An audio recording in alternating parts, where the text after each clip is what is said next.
Hello नमस्कार दोस्तों, स्वागत है आपका आज के मुख्य समाचारों की वीडियो में। जी हां दोस्तों, आपको यहां पर देखने को मिलेंगी सुबह से लेकर शाम तक की तमाम बड़ी खबरें, मुख्य समाचार, ब्रेकिंग न्यूज अपडेट्स के रूप में। तो दोस्तों आपसे रिक्वेस्ट है इस वीडियो को ज्यादा से ज्यादा लाइक और शेयर करें। तो दोस्तों सीधे चलते हैं आज की पहली बड़ी खबर की ओर। वित्त मंत्री निर्मला सीतारमण ने दी बड़ी खुशखबरी। अब ITR भरने की तारीख को बढ़ा दिया 30 नवंबर तक। इसके अलावा भी और भी दिए कई सारे तोहफे। जी हां दोस्तों, प्रधानमंत्री नरेंद्र मोदी ने मंगलवार यानी कि 12 मई को राष्ट्र के नाम अपने संबोधन में इस महामारी के संकट से उबरने के लिए 20 लाख करोड़ रुपए के आर्थिक पैकेज की घोषणा की थी। वित्त मंत्री निर्मला सीतारमण ने बुधवार को इस पैकेज के बारे में विस्तार से जानकारी दी। सरकार ने सूक्ष्म, लघु एवं मध्यम उद्योगों के लिए 3 लाख करोड़ रुपए के पैकेज का ऐलान किया है। छोटे कारोबारियों को भी बड़ी राहत देते हुए कहा है कि 200 करोड़ रुपए तक कोई ग्लोबल टेंडर जारी नहीं होगा। आर्थिक पैकेज में 15,000 तक की सैलरी वालों को बड़ी राहत दी गई है। इसके अलावा बिजली कंपनियों को 90,000 करोड़ रुपए दिए गए हैं। रियल एस्टेट को भी सरकार ने बड़ा बूस्टर डोज मिला है। पैसे की कमी से जूझ रहे NBFC के लिए 30,000 करोड़ रुपए के आर्थिक पैकेज का ऐलान किया गया है। कुटीर लघु उद्योगों के लिए सरकार ने 6 बड़े कदम उठाए हैं। उन्होंने MSME सेक्टर के लिए 3 लाख करोड़ के आर्थिक पैकेज का ऐलान किया। MSME सेक्टर को बिना गारंटी के लोन मिलेगा। साथ ही दोस्तों सरकार ने मध्यम और सूक्ष्म उद्योगों की परिभाषा बदली है। नई परिभाषा के तहत निवेश और सालाना टर्नओवर के नियम बदलेंगे। साथ ही दोस्तों बड़ी राहत टैक्स पेयर्स को भी मिली है। टैक्स पेयर्स अब 30 नवंबर तक ITR भर सकेंगे। इसके लिए कोई दबाव नहीं रहेगा। वैसे आपकी जानकारी के लिए बता दें, इससे पहले 31 जुलाई 2020 रिटर्न भरने की आखिरी तारीख थी, जिसे कि बढ़ाकर 30 नवंबर 2020 कर दिया गया है। इसके अलावा दोस्तों अगले साल तक TDS और TGS के लिए 25% भुगतान में छूट दी जा रही है, जो कि अगले साल 31 मार्च 2021 तक जारी रहेगा। इसके बाद दोस्तों रुक करते हैं आज की अगली बड़ी खबर का। CIA के पास है सबूत, चीन ने धमकाया इसलिए WHO ने नहीं दी इस महामारी की चेतावनी। जी हां दोस्तों, अमेरिका की खुफिया एजेंसी CIA के पास इस बात के पक्के सबूत हैं कि चीन के डराने धमकाने की वजह से ही वर्ल्ड हेल्थ ऑर्गेनाइजेशन यानी कि WHO ने वक्त रहते दुनिया के देशों के लिए इस वायरस की चेतावनी जारी नहीं की थी। CIA के मुताबिक चीन ने WHO को धमकी दी थी कि अगर उसने जल्दबाजी में कोई अलर्ट जारी किया तो वो उसे इस संक्रमण की जांच में शामिल नहीं करेगा। हालांकि चीन का इरादा जांच का नहीं, इस संक्रमण के फैलने की स्थिति के लिए PPE किट, मास्क और अन्य मेडिकल सामानों की जमाखोरी करना था। डेली मेल में छपी एक रिपोर्ट के मुताबिक जब तक WHO ने चेतावनी जारी नहीं की, तब तक चीन दुनिया भर के देशों से महामारी के नाम पर PPE, मास्क, दस्ताने और अन्य जरूरी सामान मंगाकर इकट्ठा करता रहा। न्यूयॉर्क टाइम्स ने अपनी एक जांच रिपोर्ट में बताया है कि इस संक्रमण के खत्म होने के बावजूद भी चीन के पास 2 करोड़ मास्क मौजूद हैं। उन्हें वो अन्य देशों को ऊंचे दामों पर बेच रहा है। यानी कि दोस्तों आप देख सकते हैं, चीन ने सिर्फ अपने पैसे कमाने के लिए पूरी दुनिया को मौत के मुंह में झोंक दिया है। दोस्तों इस रिपोर्ट में यह भी खुलासा हुआ है कि चीन के दबाव में ही WHO ने जो जानकारी देने में देरी की, उससे यूरोप और एशिया के देशों को ट्रेवल बैन, लॉकडाउन और अन्य सुरक्षा के कदम उठाने में करीब 6 हफ्तों की देरी हो गई। हालांकि WHO ने जर्मन एजेंसी के इस दावे को खारिज कर दिया था। इसकी जांच रिपोर्ट में बताया गया है कि जिनपिंग और टेड्रोस 20-21-22 जनवरी को मिले और उसके बाद WHO ने संक्रमण को रोकने के लिए चीन की तारीफ की। वैसे दोस्तों आपको क्या लगता है, अगर चीन और WHO इस महामारी की समय रहते जानकारी दे देते तो क्या दुनिया में यह महामारी फैलती या नहीं? कमेंट करके अपनी राय जरूर दें। इसके बाद दोस्तों रुक करते हैं आज की अगली बड़ी खबर का। दिल्ली पुलिस क्राइम ब्रांच की बड़ी कार्रवाई, 700 जमातियों के जब्त कर लिए गए पासपोर्ट। जी हां दोस्तों, दिल्ली पुलिस की क्राइम ब्रांच ने बड़ी कार्रवाई की है। क्राइम ब्रांच ने करीब 700 जमातियों के पासपोर्ट व अन्य दस्तावेज जब्त कर लिए हैं। दिल्ली पुलिस के सूत्रों के मुताबिक जमातियों पर शक है कि वह गलत तरीके से वीजा लेकर हिंदुस्तान आए थे और इनकी ट्रेवल हिस्ट्री भी खंगाली जा रही है। दोस्तों जानकारी के मुताबिक सभी जमाती भारत टूरिस्ट वीजा के जरिए भारत आए थे और जमात में शामिल हुए थे। वीजा शर्तों के उल्लंघन मामले पर भारत सरकार ने सभी के वीजा रद्द कर दिए थे और LOC खोल दी थी ताकि कोई भी देश के बाहर न जा सके।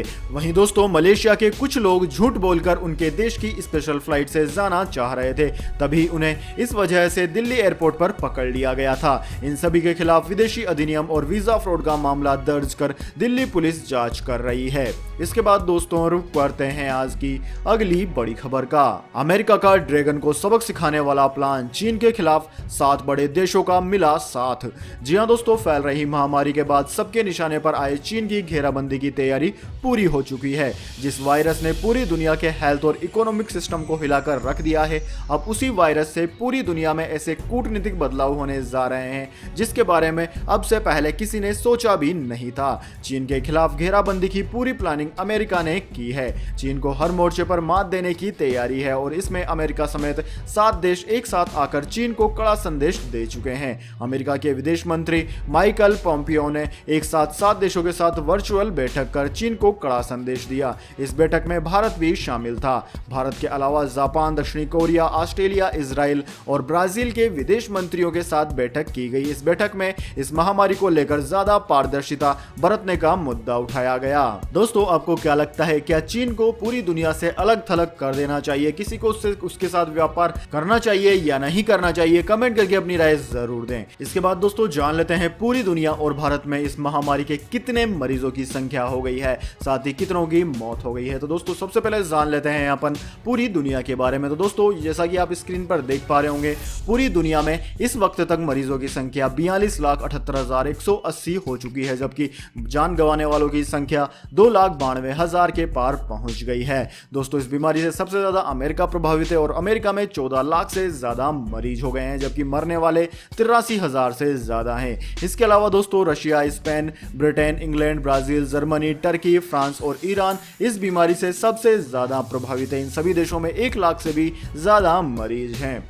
इसके बाद दोस्तों अब जान लेते हैं भारत में क्या है स्थिति, लेकिन उससे पहले मेरी आपसे एक छोटी सी रिक्वेस्ट है। अगर दोस्तों आपको अभी तक हमारी न्यूज़ पसंद आई है तो इसे एक छोटा सा लाइक जरूर दे दें, और अगर आपको पसंद नहीं आई है तो बेशक आप डिसलाइक भी कर सकते हैं, लेकिन दोस्तों लाइक और डिसलाइक करके अपना वोट जरूर दीजिए, क्योंकि दोस्तों यही हमारी मेहनत का फल होता है और इसी से हमें पता चलता है कि आपको हमारी वीडियो पसंद आई है या नहीं। तो दोस्तों जल्दी से जान लेते हैं क्या है भारत की स्थिति। तो दोस्तों जैसा कि आप यहाँ पर स्क्रीन पर देख पा रहे होंगे, इस वक्त तक भारत में मरीजों की संख्या 75,000 को पार कर गई है, जबकि मरने वालों की संख्या 2,500 के लगभग पहुंच गई है। दोस्तों भारत में इस बीमारी का सबसे ज्यादा प्रकोप महाराष्ट्र राज्य झेल रहा है, जहां पर मरीजों की कुल संख्या 24,000 को पार कर गई है। इसके अलावा दोस्तों तमिलनाडु, गुजरात में 8,000 से ज्यादा मरीज है, दिल्ली में 7,000 से ज्यादा, और मध्य प्रदेश, पंजाब, उत्तर प्रदेश, राजस्थान, वेस्ट बंगाल, आंध्र प्रदेश में 1,000 से ज्यादा मरीज हैं। इसके बाद दोस्तों रुक करते हैं आज की अगली बड़ी खबर का। बीमारी की दवाई को आने में कुछ समय लग सकता है, रोग विशेषज्ञ ने दी है चेतावनी। जी हां दोस्तों, अमेरिका के संक्रामक रोग विशेषज्ञ एंथनी फाउची ने मंगलवार को कांग्रेस को चेतावनी दी कि सरकार इस महामारी के खिलाफ वैक्सीन बनने में मदद कर रही है, लेकिन इसे उपलब्ध होने में अभी कुछ समय लग सकता है। फाउची ने एक सीनेट स्वास्थ्य समिति से कहा कि घातक वायरस और इस बीमारी के लड़ने के लिए देश को अपना ध्यान रोकथाम, बचाव और सार्वजनिक स्वास्थ्य सेवाओं पर केंद्रित करना चाहिए। फाउची ने चेतावनी दी कि व्यापार और सामाजिक जीवन से इतनी जल्दी प्रतिबंध हटाने से अनावश्यक परेशानियां होंगी और मौत का खतरा बढ़ जाएगा। इतना ही नहीं, इससे आर्थिक सुधार में रुकावट आएगी। न्यूयॉर्क टाइम्स की रिपोर्ट के मुताबिक फाउची को डर है कि कहीं और कमी रह गई तो एक छोटी सी चूक भी भारी परेशानी का सबब बन सकती है। इसके बाद दोस्तों रुक करते हैं आज की अगली बड़ी खबर का। मौसम समाचार। दिल्ली में आज धूल भरी आंधी के साथ हो सकती है बारिश, इन राज्यों में भी है हाई अलर्ट जारी। जहां दोस्तों दिल्ली एनसीआर में आज आंधी तूफान के साथ बारिश हो सकती है। मौसम विभाग ने तेज तूफान के साथ भारी ओलावृष्टि की चेतावनी जारी की है। मौसम विज्ञान विभाग के मुताबिक दिल्ली एनसीआर के कई इलाकों में सुबह से ही बादल छाए रहेंगे। यहां धूल भरी आंधी भी आ सकती है। आंधी के बाद बिजली के चमक के साथ बारिश होने की संभावना है। अगले 24 घंटों में दिल्ली एनसीआर समेत दिल्ली के कई राज्यों में धूल भरी आंधी के साथ साथ बारिश भी हो सकती है।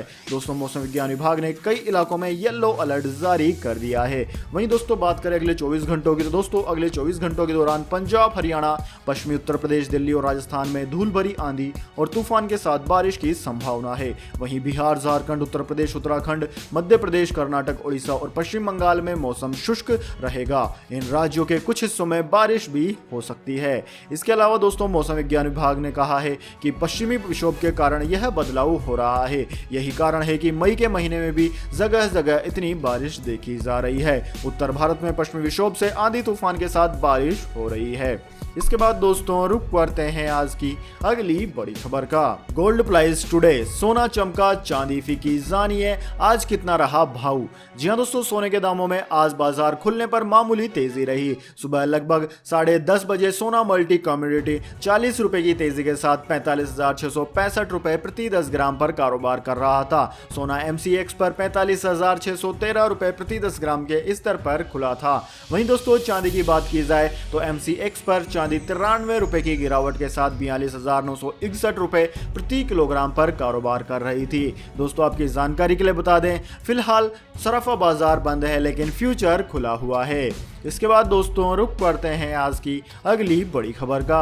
हुआवे ने लॉन्च किया अपना Y9S फोन, फीचर्स और कीमत जानकर आप हो जाएंगे इम्प्रेस। जी हां दोस्तों, बंद के बीच भी अब मोबाइल निर्माता कंपनियों ने जान लिया है कि इनके खुलने का इंतजार करना बेकार है। बंद के बीच ही उत्पादों को बेचने की योजना बनाने के साथ ही अब कंपनियों ने अपने मोबाइल फोन्स की ऑनलाइन लॉन्चिंग शुरू कर दी है। इसी कड़ी में चीन की स्मार्टफोन निर्माता कंपनी हुआवे ने अपना ब्रांड न्यू फोन लॉन्च कर दिया है। वही Y9S नाम से लॉन्च हुआ यह फोन एक मिड रेंज फोन है। इसके फीचर्स भी काफी शानदार हैं। दोस्तों इस फोन की कीमत 19,900 रुपए रखी गई है, जो कि भारत में है। अमेजन पर इस डिवाइस को 19 मई से आप खरीद सकेंगे। ग्राहक 9 महीने की नो कॉस्ट EMI और 1,000 रुपए के कैशबैक के साथ इसे खरीद सकते हैं। दोस्तों इस फोन में 6.59 इंच की अल्ट्रा फ्यूल्ड डिस्प्ले है। इसके अलावा Kiren 710F octa core chipset द्वारा संचालित यह डिवाइस गेमिंग करते हुए बेहतर और शक्तिशाली लाइव स्ट्रीम दिखाने का शानदार अनुभव भी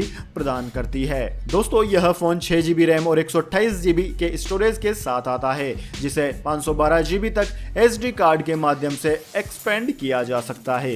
इसके बाद दोस्तों रुक करते हैं आज की अगली बड़ी खबर का। बड़ा खुलासा, एंड्रॉइड ऐप चुरा रहे हैं आपका पर्सनल डेटा।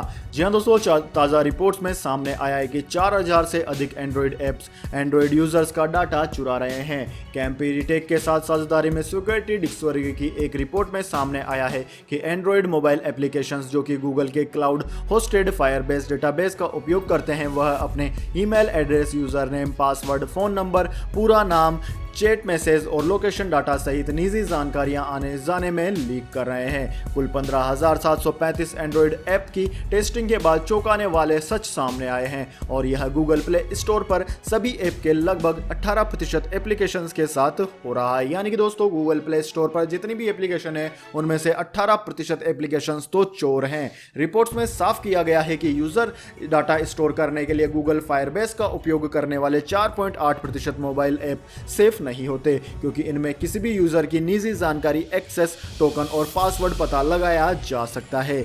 यानी कि दोस्तों अगर आप भी एंड्रॉइड यूजर हैं तो आप सोच समझ कर ही किसी भी ऐप का इस्तेमाल करें। वह किस तरह की आपसे परमिशन ले रही है उन सब का आप ध्यान रखिए, वरना आपकी भी जो डेटा है वह चोरी हो सकते हैं।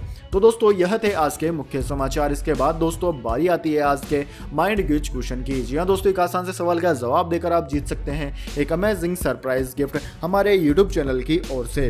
तो दोस्तों आज का सवाल आपकी स्क्रीन पर आ चुका है। दोस्तों आपको बताना है फेसबुक का संस्थापक कौन है। जी हाँ दोस्तों, फेसबुक के संस्थापक का नाम अगर आप जानते हैं तो जल्दी से कमेंट बॉक्स में लिख दीजिए। अगर दोस्तों आपका जवाब होता है एकदम सही और आप चुन ले जाते हैं लकी विजेता के रूप में, तो आपको मिलेगा एक अमेजिंग सरप्राइज गिफ्ट हमारे यूट्यूब चैनल की ओर से। तो दोस्तों जल्दी से अपना उत्तर कमेंट बॉक्स में लिख दीजिए, वीडियो को लाइक कर लीजिए और चैनल को सब्सक्राइब करके बेल आइकन जरूर से दबा लीजिए। धन्यवाद। वंदे मातरम। जय हिंद, जय भारत।